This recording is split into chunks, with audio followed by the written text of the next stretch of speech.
आज हम लोग क्लास 9th का चैप्टर 1 पढ़ेंगे, जिन्हें हम संख्या पद्धति के नाम से जानते हैं। और इसमें सबसे पहले हम पढ़ेंगे नेचुरल नंबर यानी प्राकृतिक संख्याएं किन्हें कहते हैं।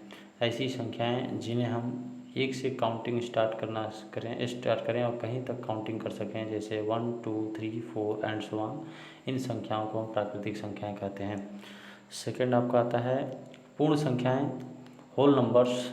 ऐसी संख्याएं जिन्हें जीरो सहित सभी प्राकृतिक संख्याओं के जो समूह होता है उनको हम बोलते हैं पूर्ण संख्याएं, होल नंबर कहते हैं, जिन्हें हम जीरो से स्टार्ट करते हैं, 0 1 2 3 4 एंड सो ऑन। इन संख्याओं को हम पूर्ण संख्या कहते हैं।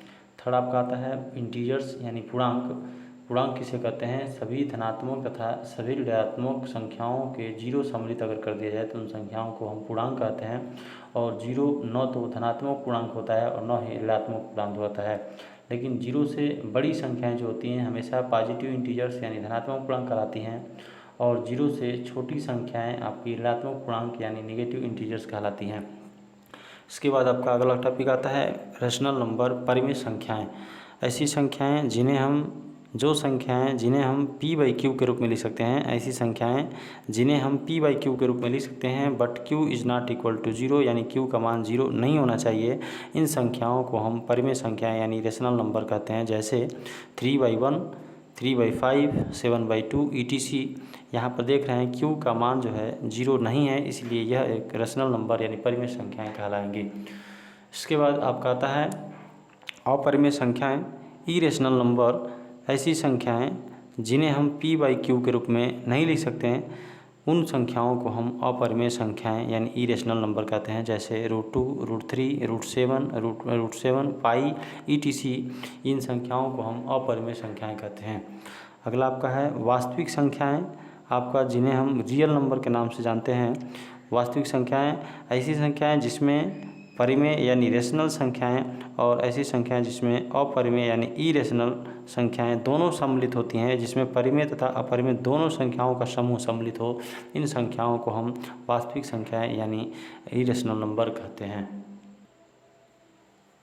अब हम स्टार्ट करेंगे प्रश्नावली 1.1, जिसमें सबसे पहला क्वेश्चन है, क्या शून्य एक जो है परिमेय संख्या है और क्या इसे p/q के रूप में हम लिख सकते हैं, जहां p और q पूर्णांक है और q is not equal to 0। तो हम कह सकते हैं कि शून्य को हम 0/1 लिख सकते हैं, जिसको हम p/q के रूप में देखना लिख सकते हैं, but q is not equal to 0। q यहाँ पर 0 नहीं है, तो कह सकते हैं हाँ शून्य एक परिमेय संख्या है, क्योंकि शून्य को 0/1 अर्थात p/q के रूप में लिख सकते हैं, जहाँ q is not equal to 0। उसके बाद सेकंड क्वेश्चन आपका दिया है कि 3 और 4 के बीच में 6 परिमेय संख्याएं ज्ञात कीजिए। 3 और 4 के बीच में हमें 6 परिमेय संख्याएं ज्ञात करना है, तो हम क्या करेंगे, 3 और 4 के बीच हमें 6 परिमेय संख्याएं ज्ञात करना है। जितनी परिमेय संख्याएं हमको ज्ञात करना हो उसमें आप 1 जोड़ लीजिए, तो 6 में अगर 1 जोड़ेंगे तो 7 होगा, और जो संख्या दी गई है उसमें 7 से गुणा और 7 से भाग कर दीजिए, तो 7 त्रिक आपका हो जाएगा 7 और यहाँ पर हो जाएगा, यहाँ पर हम 7 से गुणा कर दें और 7 से भाग कर दें, तो यहाँ पर हो जाएगा 7 चौको आपका 28 आपका, और बटे में हो जाएगा 7। ये हो गया। अब हम कह सकते हैं कि 3 और 4 के बीच की 6 परिमेय संख्याएं अगर हम लिखना चाहें 6 परिमेय संख्याएं तो निम्नलिखित होंगी। देखिए पहले 21 के हम आगे जाएंगे तो आपका 22/7, 21 या 22 से आगे जाएंगे तो आपका हो जाएगा 23/7, आपका हो जाएगा 24/7, आपका आगे हो जाएगा 25/7, ये हो जाएगा आपका 26/7, और आपका हो जाएगा 27/7। और हमें देखिए 1 2 3 4 5 6 परिमेय संख्या ज्ञात करना था, तो ये हो जाएगा, ये आपका हो जाएगा 6 परिमेय संख्याएं 22/7, 23/7, 24/7, 25/7, 26/7 और 27/7, जो 3 और 4 के बीच में होंगी। तीसरा हमको क्वेश्चन पूछा है इसमें कि 3/5 और 4/5 के बीच की 5 परिमेय संख्याएं ज्ञात कीजिए। 3/5 और 4/5 के बीच की, तो सेम वही हम काम करेंगे। 3/5 और दूसरा है आपका 4/5 के बीच की हमको 5 परिमेय संख्याएं ज्ञात करना है। तो जितनी परिमेय संख्याएं पूछे उसमें एक जोड़ लीजिए, तो 5 + 1 आपका हो जाएगा 6। तो ये आपका हो जाएगा 3/5। हम इसमें अंश में और हर दोनों में हम 6 से गुणा कर लेंगे, ऊपर भी 6 से नीचे भी गुणा कर लेंगे, तो आपका हो जाएगा 36 18 और 6 × 5 आपका हो जाएगा 30। यहाँ पर भी अगर हम देखें तो 4/5 के अंश और हर दोनों में हम 6 से गुणा कर लें, तो 6 चौक आपका हो जाएगा 24 और 6 × 5 हो जाएगा 30। अब कह सकते हैं हम कि 3/5 और 4/5 के बीच की 4/5 के बीच की 5 परिमेय संख्याएं 5 परिमेय संख्याएं जो 18 से आगे हम चलेंगे, तो 18 के बाद आपका आ जाएगा 19/30, आपका आ जाएगा 20/30, फिर आपका हो जाएगा 21/30, फिर आपका हो जाएगा 22/30, फिर आपका हो जाएगा 23/30। और ये देखिए 18 और 24 के बीच में है, तो 19/30, 20/30, 21/30, 22/30 और 24/30। ये हमारा आंसर हो जाएगा कि 3/5 और 4/5 के बीच की परिमेय संख्या है। अगला हमारा क्वेश्चन दिया है कि नीचे दिए गए कथन सत्य अथवा असत्य हैं, कारण के साथ अपने उत्तर दीजिए। तो पहला क्वेश्चन हमारा दिया है कि प्रत्येक प्राकृतिक संख्या एक पूर्ण संख्या होती है। तो प्रत्येक प्राकृतिक संख्या एक पूर्ण संख्या होती है। इसमें हम देख सकते हैं प्रत्येक प्राकृतिक संख्या एक पूर्ण संख्या होती है, जिसमें हम देख सकते हैं कि प्रत्येक जो प्राकृतिक संख्या होती है 1 2 3 4 ये पूर्ण संख्या में सम्मिलित है, इसलिए हम कह सकते हैं कि ये कथन जो है आपका सत्य है। तो हम लिख सकते हैं, कह सकते हैं कि यह कथन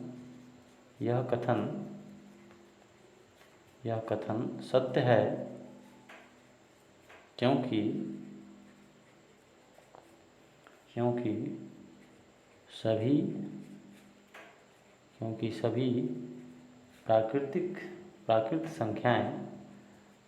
सभी प्राकृतिक संख्याएं पूर्ण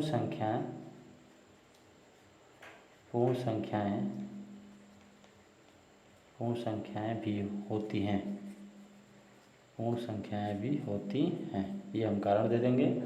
सेकंड आपका क्वेश्चन है, बताना है सेकंड क्वेश्चन कि प्रत्येक पूर्णांक एक पूर्ण संख्या होती है। तो प्रत्येक पूर्णांक एक पूर्ण संख्या होती है, तो इसमें हम देख सकते हैं कि प्रत्येक पूर्णांक यानी पूर्णांक में आपके नेगेटिव भी और पॉजिटिव भी और जीरो भी होता है। तो प्रत्येक पूर्णांक जो होता है एक पूर्ण संख्या होती है। तो हम देख रहे हैं कि 0 और 0 से बड़ी संख्याएं पूर्ण संख्या हो सकती है, लेकिन ऋणात्मक वाली संख्याएं पूर्ण संख्याएं नहीं हो सकती हैं। इसलिए दिया गया कथन क्या है, असत्य है। इसलिए हम कह सकते हैं कि यह कथन असत्य है क्योंकि ऋणात्मक पूर्णांक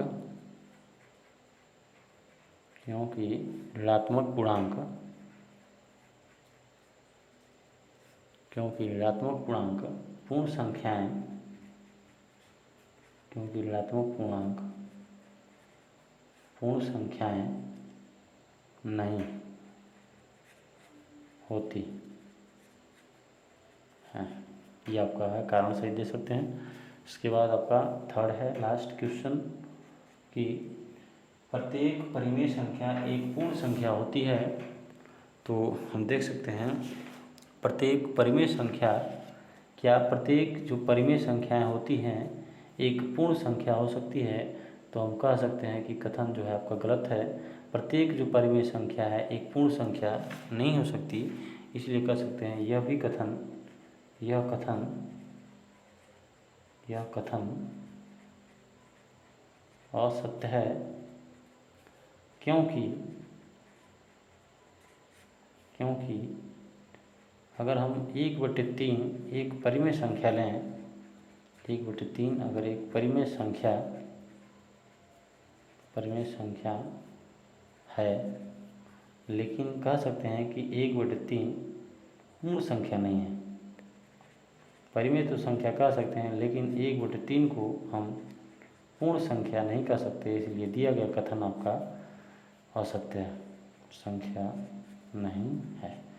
तो ये आपका प्रश्नावली 1.1 आज हमने पढ़ा, जिसमें आपने चैप्टर एक्सरसाइज 1.1 के सारे क्वेश्चन देखे और बेसिक कुछ आपने समझा।